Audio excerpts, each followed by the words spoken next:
nessa noite, porque Deus é bom e permanece no controle de toda e qualquer situação. Abra aí 2 Timóteo 2,11. Dá mais um pouquinho de retorno do meu vídeo, por favor. 2,11 diz assim: esta palavra é digna de confiança.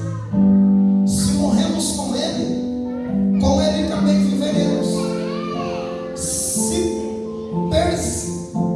Se perseverarmos com Ele, também reinaremos.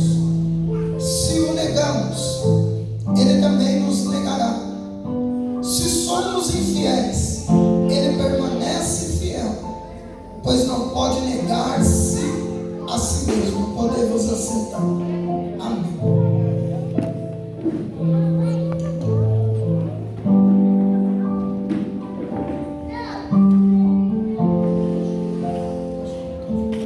Querido,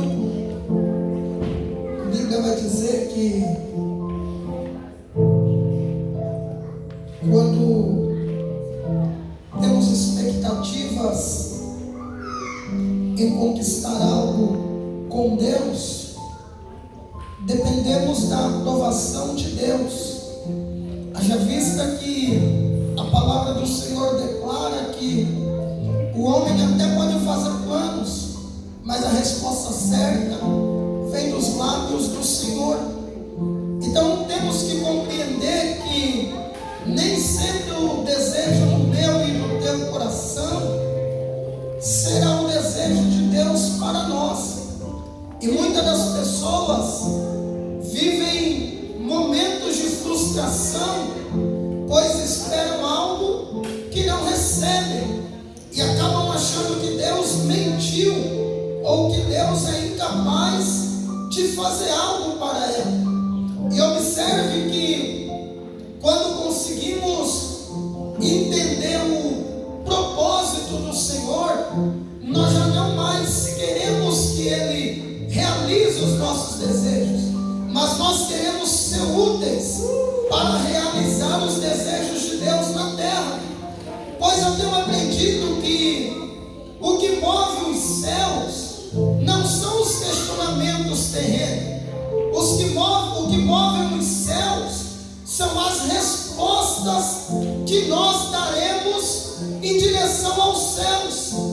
Observe que quando Deus está procurando um rei sobre Israel, a Bíblia é bem clara em dizer que uma mulher plutinomiana, ela era estéril e não tinha condições de gerar. E o desejo dessa mulher era que tivesse um filho homem. E a terra estava num período de guerra, de crise.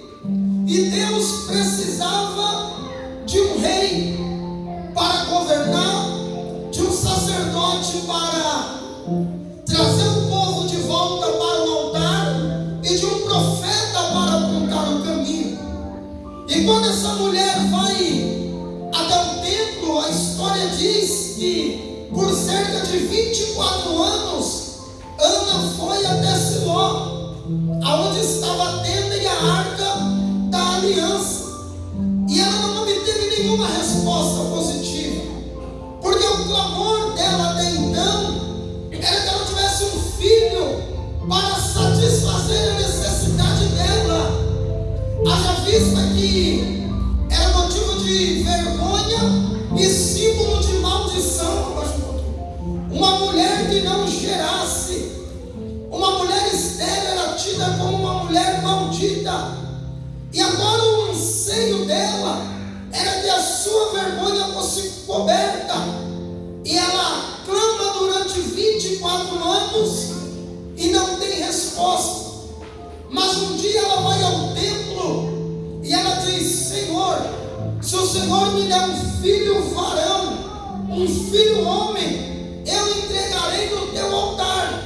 Então ela está dizendo: eu já não quero mais para mim, eu quero que o meu filho seja a resposta no meio da nação. Eu não quero de forma egoísta, mas eu quero entregar no altar. Então Deus olha do céu e diz: Ana precisa de um filho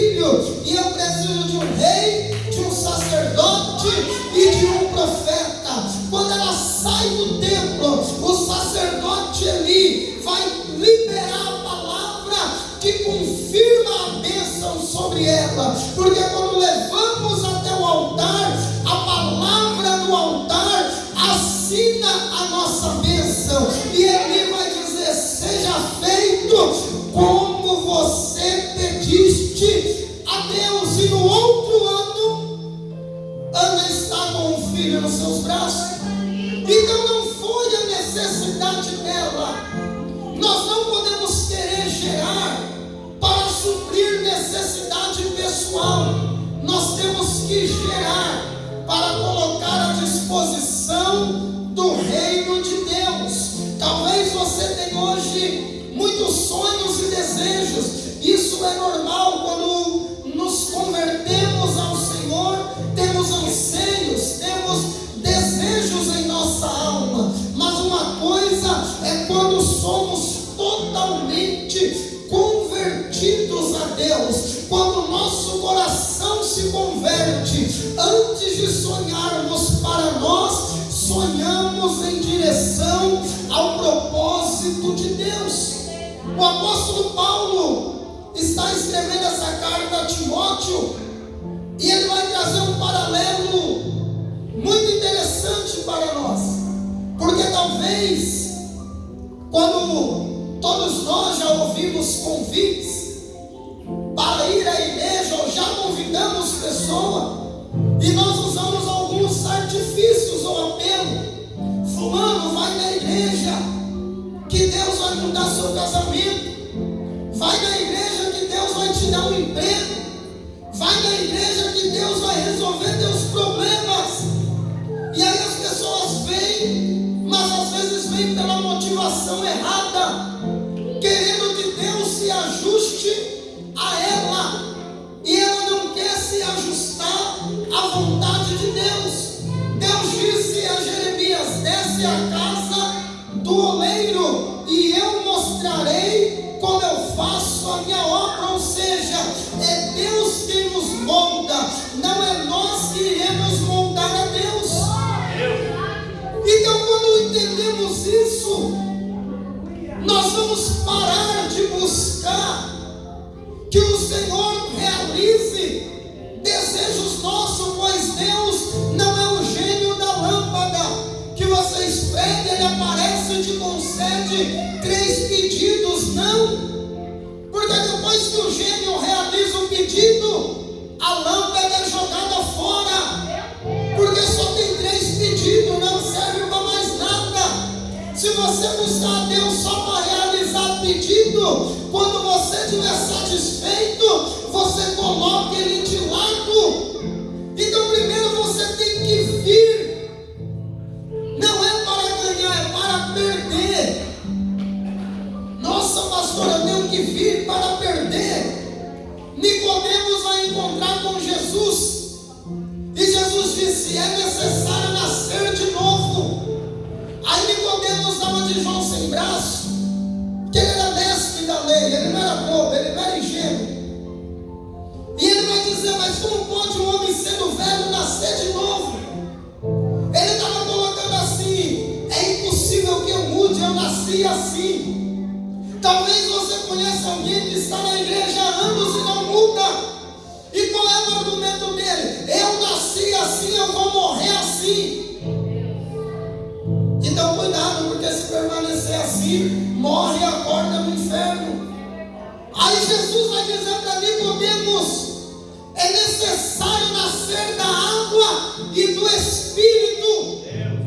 O que Jesus estava dizendo para aquele homem? Antes de nascer, precisamos primeiro morrer. Nicodemos vai ficar impactado com essa declaração. Como que eu nascerei novamente? Ele, quem sabe, estava dizendo: a minha vida está determinada. Mas ele estava diante de Jesus, e Jesus apresentando a um homem mestre da lei algo novo que ele não conhecia, e lhe dando uma nova oportunidade. Deus está lhe dizendo nessa noite: é noite de novas oportunidades.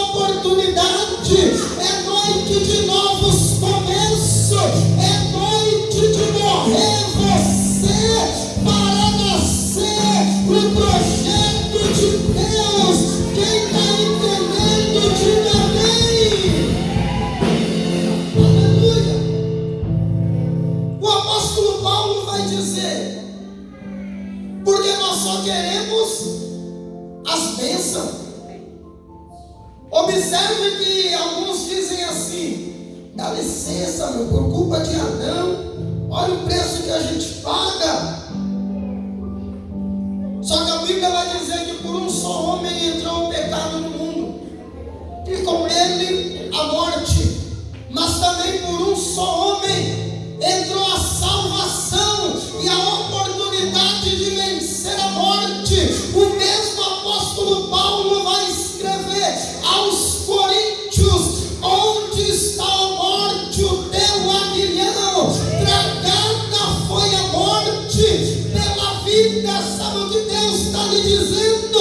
Não importa os caminhos de morte que você percorreu, o Senhor está aqui para te dar a oportunidade de vida nessa noite.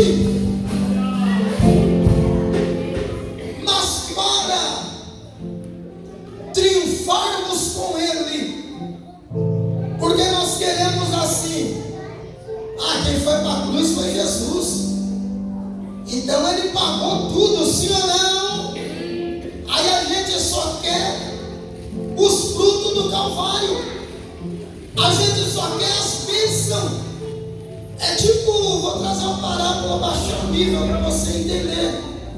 É tipo você ser contratado por um time, no último jogo o time é campeão, você ganha medalha, mas você não jogou um jogo, você só tem a medalha.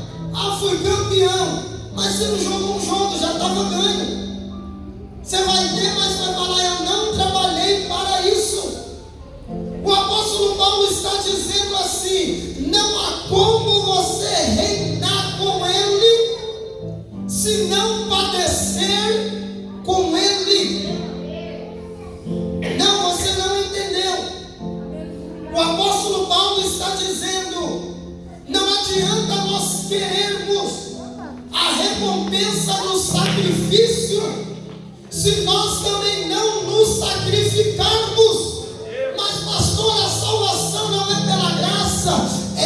Mas você tem que fazer a tua parte para encontrar com a parte de Deus. A parte dele é irrevogável, mas nós temos que fazer a nossa. E quer saber mais? Existe algo chamado galardão. O que é galardão? Prêmio, recompensa. A salvação é pela graça, maravilha, mas a porta do céu continua apertada e o caminho estreito. Olha o que ele vai dizer: esta palavra é digna de confiança. Olha o termo que ele vai dizer. Tipo assim, não duvide disso. Desde esta época aqui, querido, já tinha falsos profetas querendo enganar o povo. Tem gente colocando todo mundo salvo, todo mundo no céu. Morre pessoa que nunca ouviu falar em Jesus, principalmente artista. Aí eles com uma estrelinha lá: está no céu com Deus.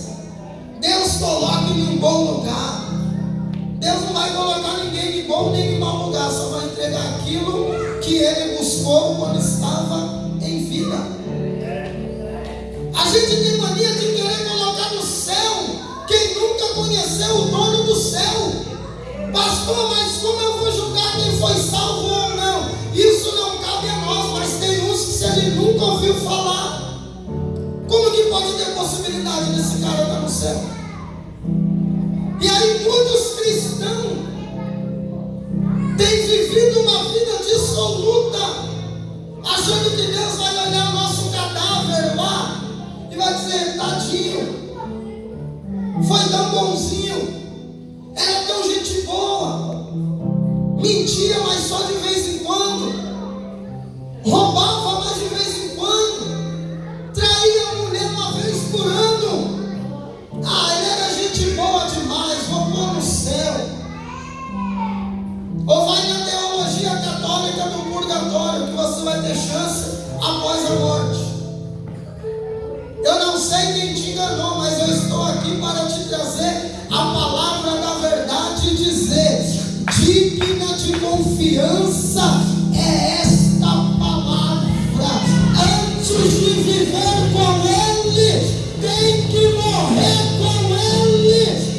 de ser crucificado com Ele, tem que padecer com Ele.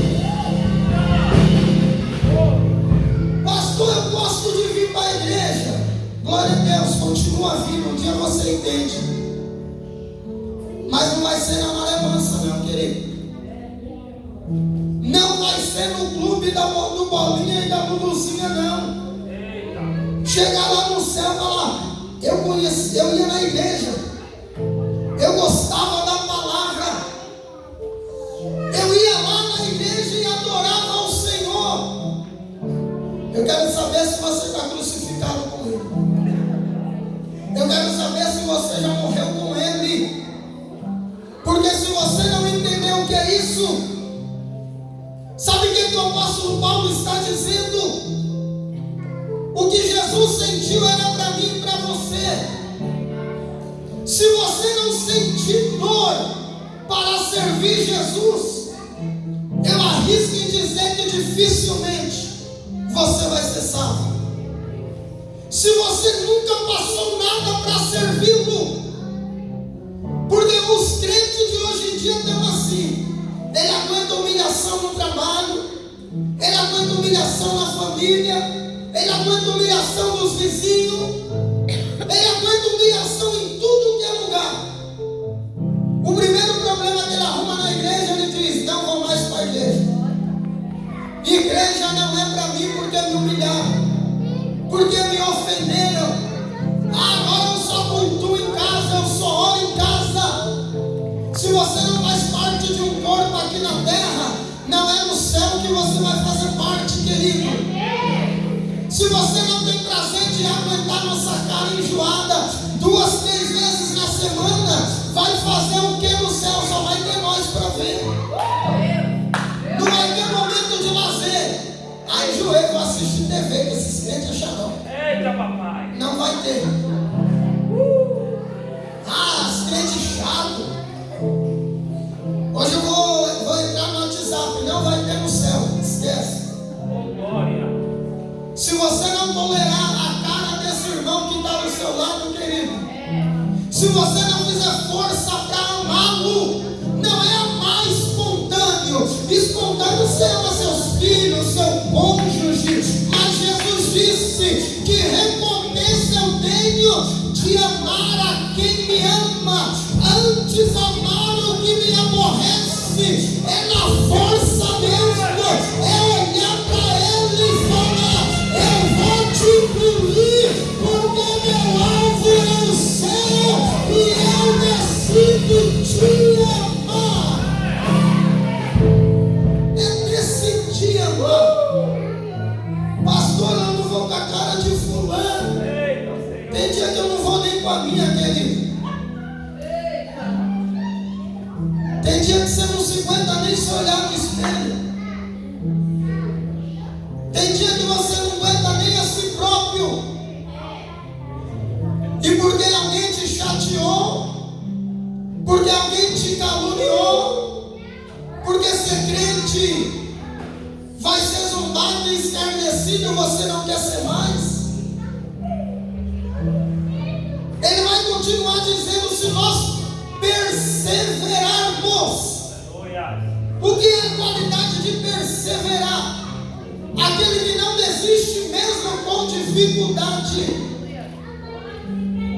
Vai me dizer que você olha para o teu passado e não tem orgulho do que você já conquistou até hoje. Você diz, não foi fácil, mas eu perseverei. Talvez você olhe e diz, se eu tivesse desistido lá atrás, eu não tinha conquistado o que eu conquistei.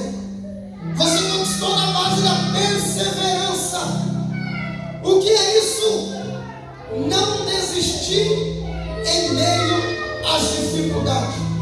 Então o apóstolo Paulo está dizendo assim, ó, se nós perseverarmos, nós reinaremos. Sabe o que o Senhor está me dizendo? O reino de Deus não é para quem desiste. O reino de Deus não é para covarde. O reino de Deus não é para os cansados. O reino de Deus não é para quem não tem garra.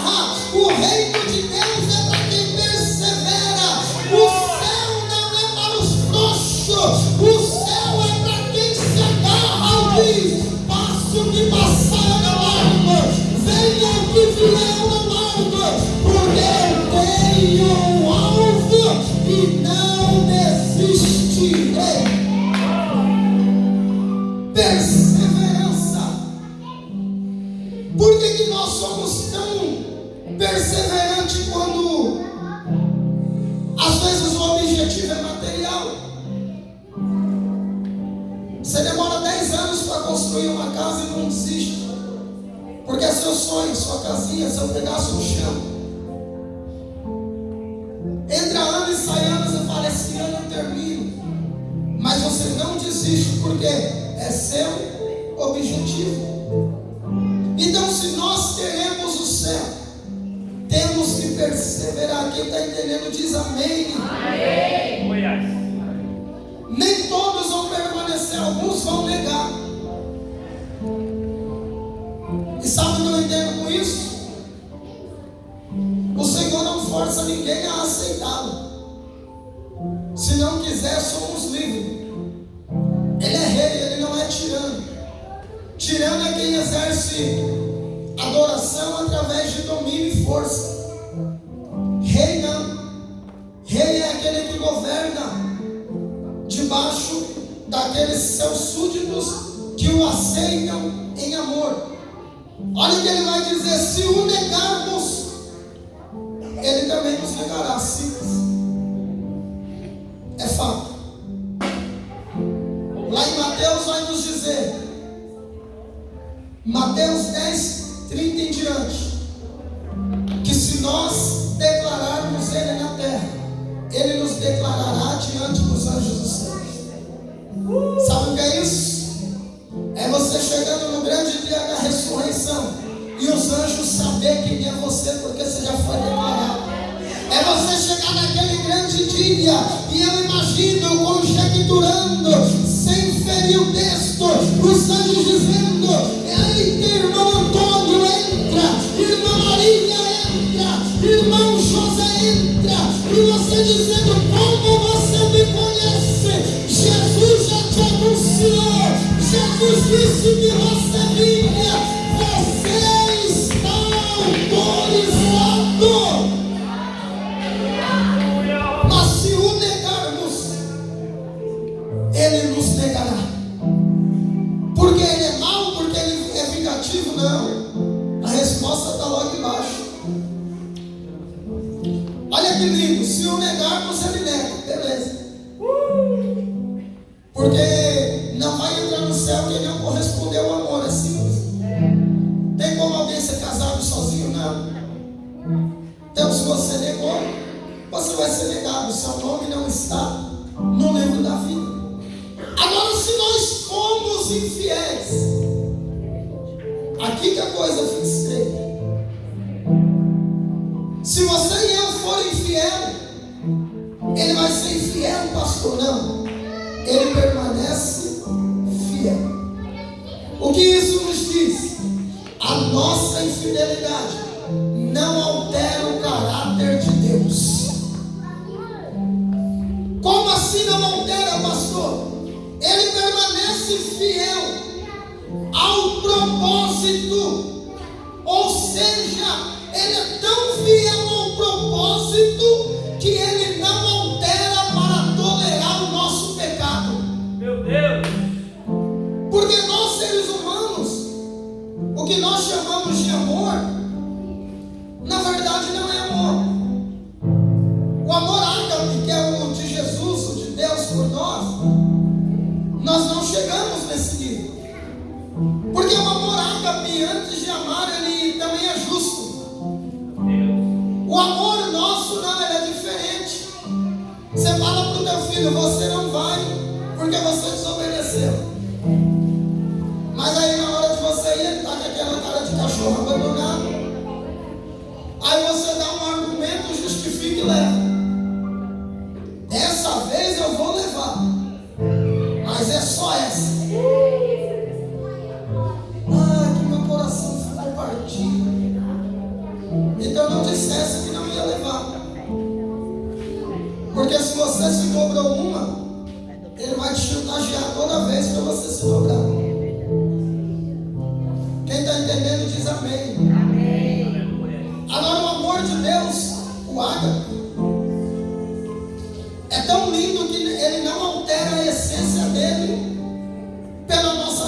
de insatisfeito. Porque imagina naquele dia, querido, eu só estou dando um exemplo de você levar para uma festa o seu filho. Quem está entendendo diz amém. Você se dobra e leva. Agora imagina Jesus. Ou será que ainda tem gente que pensa que o inferno é coisa de desenho? Imagina naquele dia Jesus olhar para milhares de vidas que Ele criou com todo o amor. Alguns que o serviram, alguns que eram pastores, que eram servos de Deus, e no final da vida o negaram e perderam a salvação. Porque a salvação é plano de Deus para todos, sim ou não? E Deus olhar e dizer: ele foi infiel, eu permaneço fiel, e pela minha fidelidade eu não posso alterar o plano para que ele seja salvo. E ele vê pessoas que seriam filhos lançados no lago de fogo e enxofre, que queima dia e noite e que nunca se apagará. E ele tem que deixar. Por isso que o apóstolo Paulo está dizendo: se você e eu for infiel, é problema nosso. A nossa infidelidade não altera o caráter dele. Você pensa que ele vai ser infiel para te vingar? Infiel era se ele burlasse a lei dele para te salvar. Mas ele é tão fiel ao propósito que ele não altera para tolerar os nossos pecados. Ele permanece fiel. A mim não, a palavra dele. Deus não é fiel a mim, nem deve fidelidade a mim. Porque quem sou eu se todo dia eu cometo algo que desagrada a ele? Eu não mereço a fidelidade dele. Tire isso da sua mente. Por isso que tem até alguns louvores que é bênção. Tem um novo ministério de louvor, louva. É bênção, mas tem essa parte que diz fiel a mim. O negócio assim está errado. Louvor antibíblico. Louvor é uma bênção, mas não se inventa uma parte para pular essa. Tem aquele outro da eixo lá também, fiel a mim, não é fiel a mim nada. E nem me deve fidelidade. Deus não deve fidelidade a nós, porque nós somos traidores. Nós somos negadores, mentirosos, vendedores. Talvez já vendemos Jesus nesses 8 primeiros dias do ano. Então ele não é fiel a nós. Quem vai ser fiel para quem só está traindo ele? Jesus é fiel a ele, é um propósito, a palavra dele. É igual um casal, um trai. Quem está entendendo diz amém. Se você também trair, não vai diminuir a sua traição, porque você foi traído primeiro. Vai ser falta de caráter dos dois, sim ou não? Então você não trai. Para quem é mundano, vai pensar que você é bobo, sim ou não? Tomou chifre. Eu pagava com a mesma moeda. Ia mostrar o quê? Só que o seu caráter era igual quem te traiu. Mas se o seu caráter é superior, você sai por cima e não se dobra a quem te traiu. Então Deus é tão fiel. E olha que tremendo que Paulo vai terminar dizendo: ele não pode negar a si mesmo. Ele não nega a essência dele. O que nós temos que aprender aqui é que tem algo de Deus dentro de nós. Diga para o teu irmão: tem algo de Deus dentro de você. Ou seja, Deus acredita em nós. Deus acredita que nós vamos deixar florescer a essência dele, para não pagar o mal com o mal, mas para vencer o mal com o bem. Porque o nosso corpo carnal, que foi morto na cruz com ele, o pecado não tem mais poder, e agora vive em nós o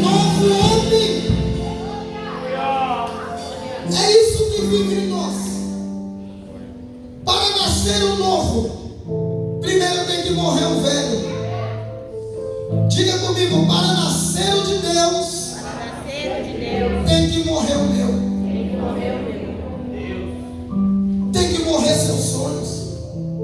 Tem que morrer suas vontades.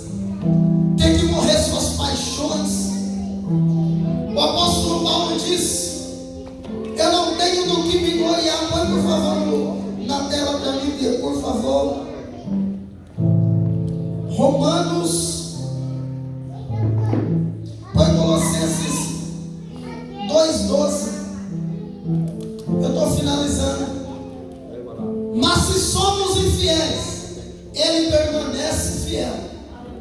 Não, Colossenses.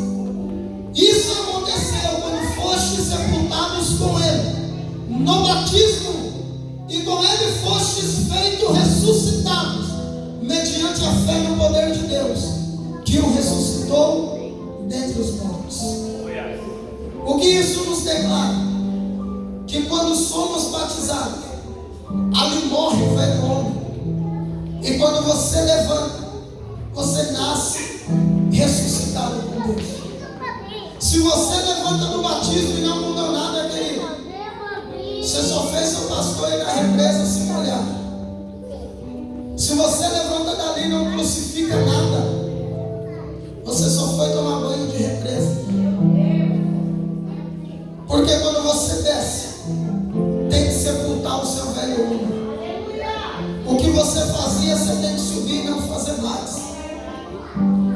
Pastor, eu posso me batizar todo impuro? Não, só pode, deve. A decisão é sua quando subir e deixar de fazer o que fazia.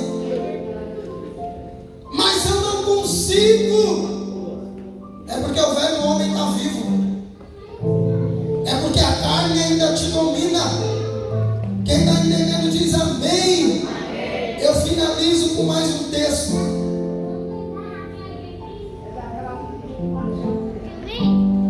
Gálatas, Romanos 6,5. Romanos 6,5. Para finalizar. Se coloque de pé, igreja, por favor. Só para lermos esse texto. Romanos 6,5.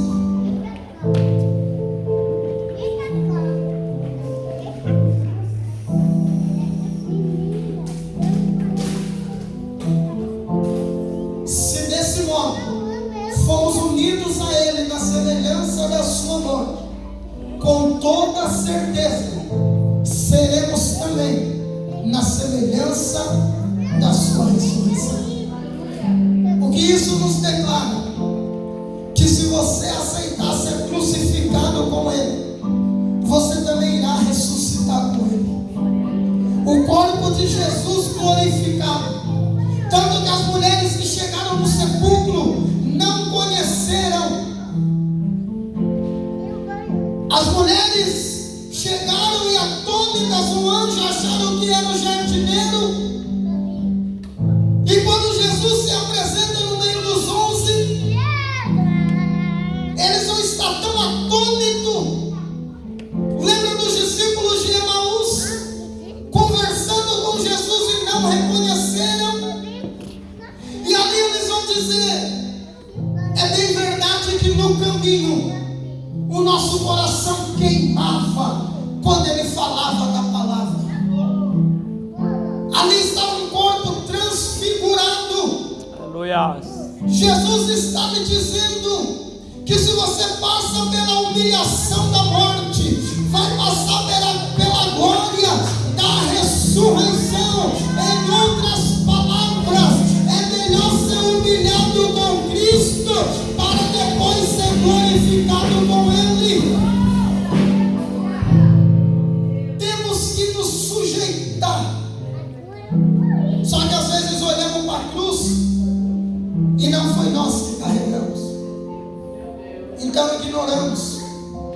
A gente vê aquelas imagens de Jesus todo retalhado de chicote, pregos nos punhos, nos pés, nu.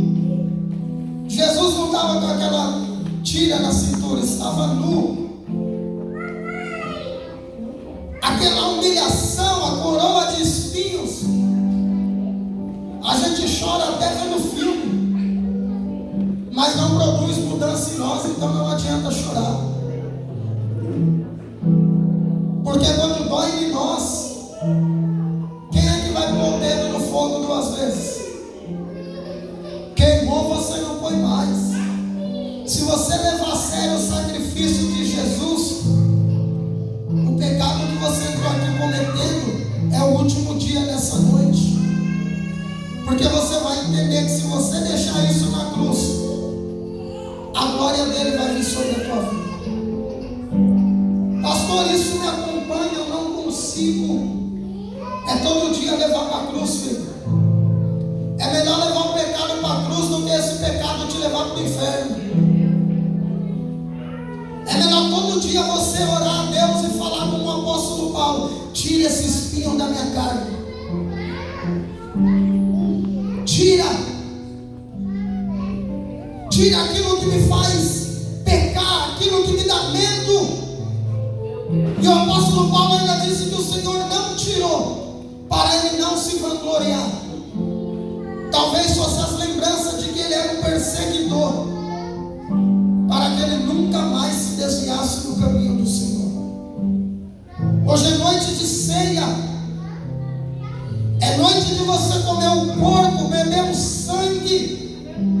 Se você ainda toma ceia e acha que é pão e suco, você precisa voltar a entender o que é ceia, querido. Isso não é símbolo. Jesus disse: é o meu corpo, é o meu sangue.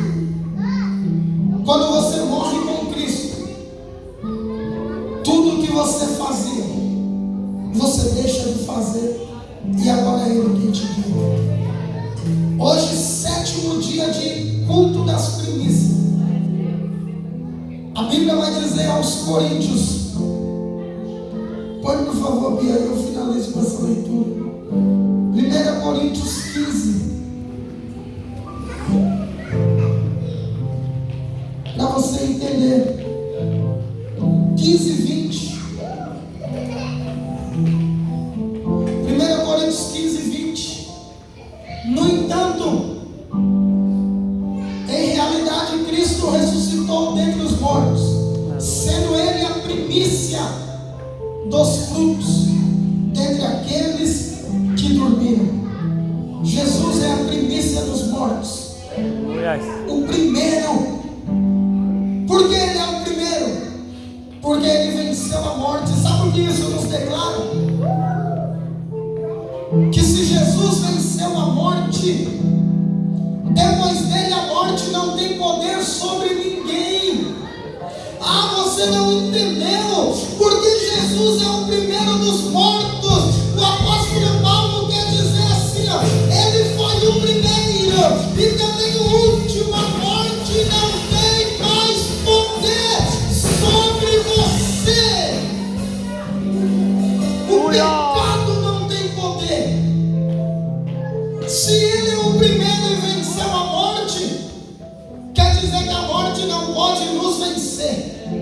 Pega na mão do teu irmão e diga: a morte não pode te vencer. Ele é o primeiro que Jesus enfrentou e venceu. Aleluia. Feche teus olhos, nós vamos orar.